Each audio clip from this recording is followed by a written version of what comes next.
Welcome back here to the GSMC Chip Shot Football Podcast to talk about the Jacksonville Jaguars. What have they been doing so far this offseason? Of course, the major headlines are the extension that they gave to Trevor Lawrence, but I think apart from that, to give them their credit, to give them their flowers, they've done a pretty nice job to add to this team through free agency, which a lot of teams I think don't take advantage of it in the matter that the Jaguars have taken advantage of it so far. Because you think over the last couple of off seasons and how much they've changed by adding a wide receiver like Christian Kirk, Evan Ingram, guard Brandon Sheriff, linebacker Elia Khan to become very solid pieces of their team. And then you look at this offseason, they've added guys like Gabe Davis, Mitch Morse, offensive guard Ezra Cleveland, and pass rusher Eric Armstead as well. Very active, very proactive actually in free agency so far. And that could be looked at as a good thing. I just praised it. Not a lot of teams do it. I think more teams should do it. But it isn't the idea that their owner, Shad Khan, really has in mind on how he truly wants to build this team. I believe that's what you have to do to build around a number one overall quarterback, in my opinion, in Trevor Lawrence, especially after you paid him that much. But like I mentioned, their owner, Shad Khan, is not really looking at free agency too much. He's looking more so at player development, developing the guys that they've drafted, developing the players in house per se, as it has been said on other occasions. So he actually had an interesting quote to say about it that I thought I would bring up on here. Their owner Shad Khan said, "Our solution isn't going to be we're going to be signing free agents every year. We don't have the ability. Bottom line is that young talent has to be developed. The coaching staff, their priorities have to change. Their mindset has to change. That's where we're going to get our future players. We cannot have this addiction to free agents." And he was pretty clear about it, pretty emphatic, I would go as far as to say, about how he really wants to build this team with the Jaguars and how they've drafted, and talking about some of the players that they have developed. I think they've been very successful in that department as well. You look at Trevor Lawrence, obviously probably their most successful one. Josh Allen, another one, just got him paid, and he's slowly emerging into that top pass rusher category. Also, Travis Etienne, after his 1,000-yard season, he is coming along very nicely as a top running back. You look at Trayvon Walker, had a better year last year. Devin Lloyd, the linebacker that they drafted as well. And now this year, Brian Thomas, who I think is going to be very good for them. But you don't truly know how that rookie's going to play out, obviously, until he gets through the season, and then you could really evaluate him off of that. But I like how they drafted him, especially after losing Calvin Ridley, bringing in Brian Thomas. I thought was a good replacement, but we just have to see and have to emphasize that development if they could do it the right way.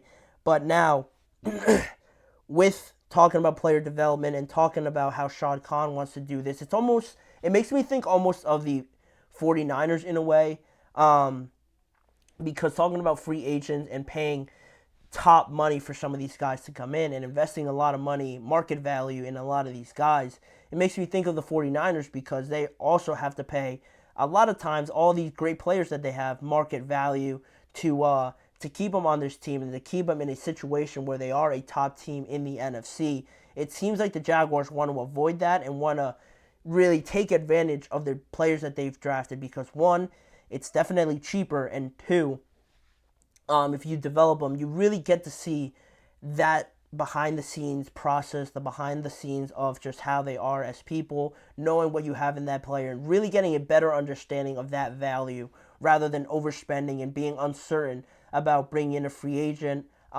Just being rushed through that entire process, you're never really too sure how that will all really turn out unless you really know them on a personal level. And I think that way, that mindset is the right mindset to have for Shad Khan, but at the same time, I thought it was interesting talking about player development now with Trevor Lawrence.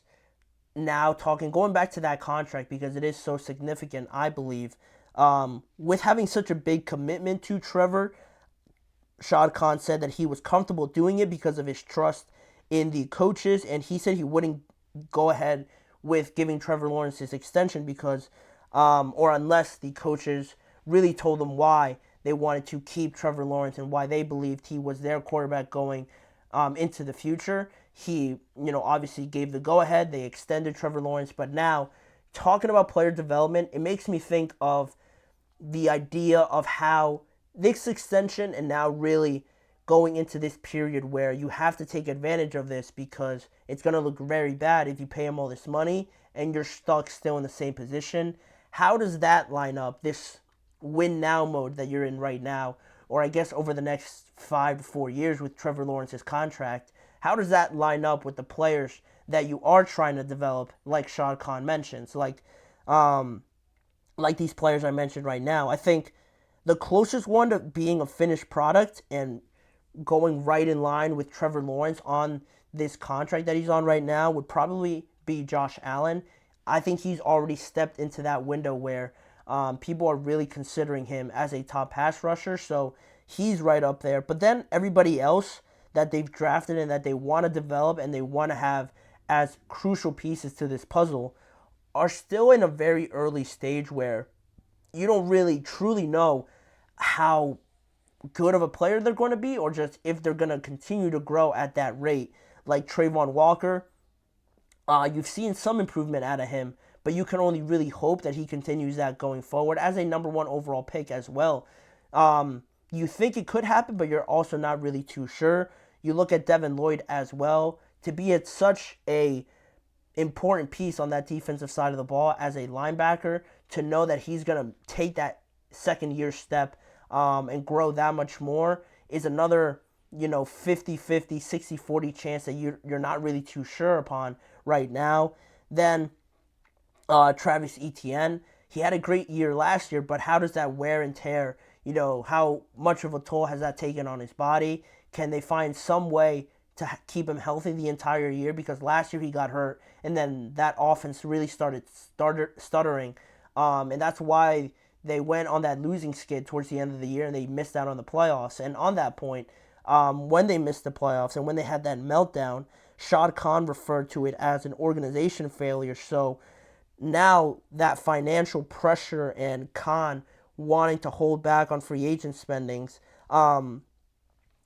you almost think that the expectations for 2024 will be a little bit greater. There'll be a little bit more pressure, I guess you could say, in simpler terms, in 2024, because if you're not going to go out and improve upon with free agency, because Shad Khan just doesn't want to become addicted to it like he says, you're going to have to rely on this player development and really be in a situation where you're not really going to get too much help consistently from free agency if your owner doesn't want to buy in or go down that route as well. That says a lot about his trust in the coaches and everything like that, but at what point do you just believe that these players are going to go right in line with this contract that Trevor Lawrence is on?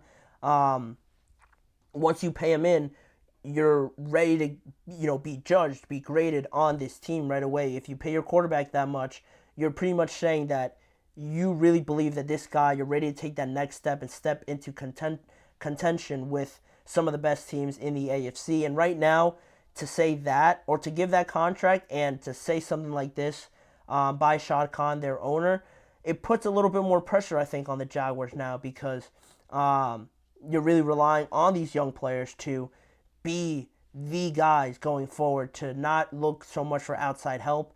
Even if they do mediocre, again, I guess you could say like last year, Shad Khan doesn't seem like he's going to want to spend on free agency too much next year. So these guys are really the ones you're rolling with, and you're going to have to hope really and put a lot of work in to develop them as fast as possible. And it's not to say that they can't do it, but I just have a little bit of uncertainty on whether or where these guys are along their path of becoming very prominent pieces, very good pieces at their positions to take the Jaguars to that next level. But the training camp's going to take a big toll on that preseason, and then just before you know it, we're rolling into this regular season. And this Jaguars team, I think, could either be surprisingly good or really disappoint again in 2024. So it's teetering right now. It's 50-50 for me with the Jaguars and what they're thinking. But that's what their owner is believing that they have to do going forward, and that's how they have this prolonged success in his opinion. But